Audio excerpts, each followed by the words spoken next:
Bonjour, bonsoir à tous.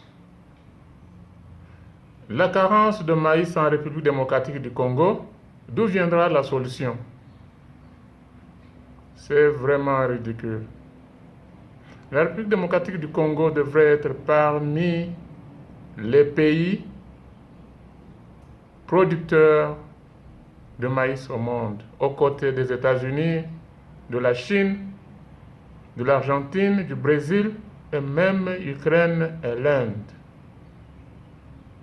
L'Afrique du Sud, le premier producteur africain du céréal, reçoit à peine 600 mm d'eau par an.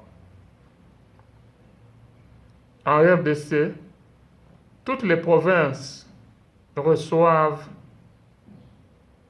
autour de 2000 mm d'eau par an, alors que le maïs n'a besoin que de 450 mm d'eau par an. Je m'appelle Ngandou Etienne de l'Agrico, une coopérative agricole que nous avons fondée pour contribuer au développement de l'agriculture et l'élevage en République démocratique du Congo. Dans cette vidéo, nous avons ouvert une discussion sur des voies et moyens pour hisser la République démocratique du Congo aux côtés des 6 premiers producteurs mondiaux du maïs. Parce que le pays en a les capacités. Pour bien comprendre cette discussion, j'ai jugé bon de la grouper autour de 5 points ou 5 étapes. Passons alors en matière. Quelles sont les 5 étapes dans la production du maïs? Des gens ont appelé me demandant le programme de l'agriculture sur la production de maïs. Je ne pouvais pas attendre parce que la pression est forte et surtout que le maïs est un aliment de base en République démocratique du Congo. Voici le programme que l'Agrico a dans la production du maïs. La première étape, c'est l'étape de la formation. Je vous rappelle que l'Agrico a une réunion le 16 février prochain pour déterminer la date du commencement de la formation. Lors de cette formation, on aura des lumières sur la production de maïs. Donc, il faut d'abord une formation des gens qui pourront contrôler le processus de la production de maïs. Et cette formation, selon notre vision, si elle commençait au mois de mars prochain, alors il va s'étendre sur plus ou moins 3 mois. Disons, jusqu'au mois de juin, nous pourrons avoir déjà terminé cette formation. Deuxième étape, c'est la recherche des sites de production. Nous avons déjà des contacts pour certains sites. Alors ces sites doivent répondre aux exigences dans la production de maïs. Ces exigences sont d'abord la construction d'un dortoir pour les travailleurs, la construction d'un hangar pour le garage de matériel, des véhicules, la construction d'un silo pour le stockage des grains, la construction des cages pour animaux, parce que nous allons coupler la production de maïs avec un élevage de quelque chose, afin que nous puissions avoir une source de fumier d'origine animale. Dès que nous avons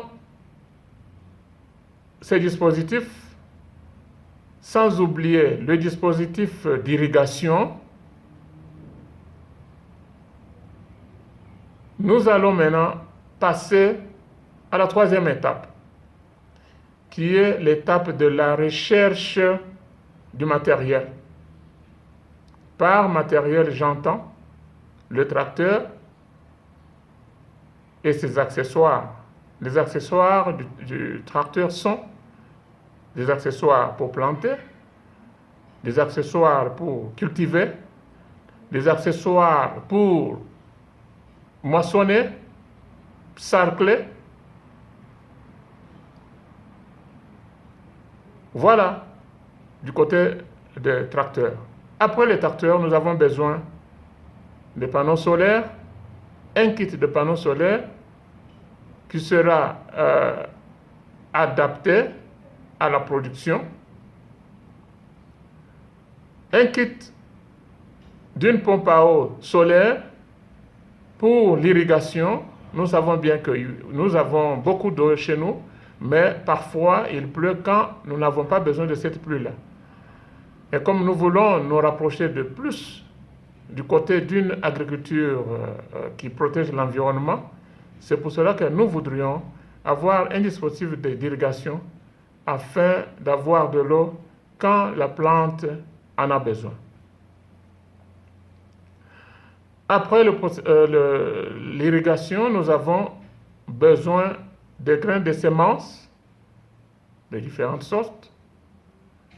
Nous aurons besoin de fertilisants et des engrais. Donc ici, nous parlons des engrais naturels et des engrais commerciaux. On peut utiliser les deux en échange ou bien en combinaison. Lorsque nous terminons cette étape numéro 3 de recherche de matériel, nous allons passer à la 4e étape qui est l'étape de l'expérimentation.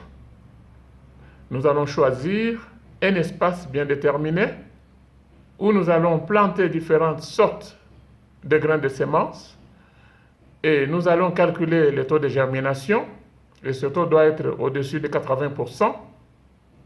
Nous allons tester le sol. Nous allons tester les pesticides sur terrain.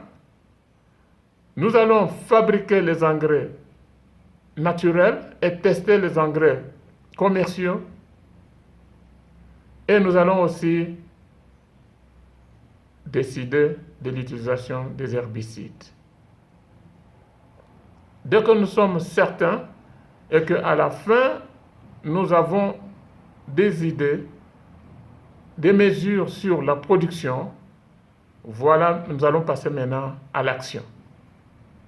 Parce qu'avant de passer à l'action, nous devons nous assurer que notre production sera au moins une production de 8 tonnes de maïs par hectare. Parce que, selon les indications, selon les recherches faites, au Congo, le cultivateur n'a à peine qu'1 ou 2 tonnes de maïs par hectare. Or, selon les principes de l'agriculture, lorsque vous êtes en dessous de 3,5 tonnes, vous ne pouvez pas faire le bénéfice.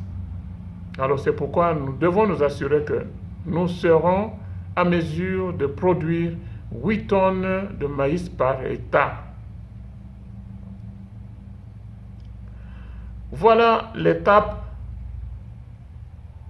4e qui est terminée. À l'étape finale, nous passons à l'action. En passant à l'action, nous commençons déjà le déboisement de l'espace qui sera choisi pour la culture de maïs. Après le déboisement, ça sera la première cultivation. Et puis la deuxième cultivation pour niveler. Et ensuite, le semis. Après le semis, nous avons le maintien. C'est-à-dire, lorsqu'on plante, on va aussi mettre du fertilisant après quelques semaines du semis. Et Après, nous allons moissonner. Après la moisson, nous avons le stockage. Voilà en principe le processus de production de maïs. Je vous rappelle que la formation va commencer après la réunion de février le 16.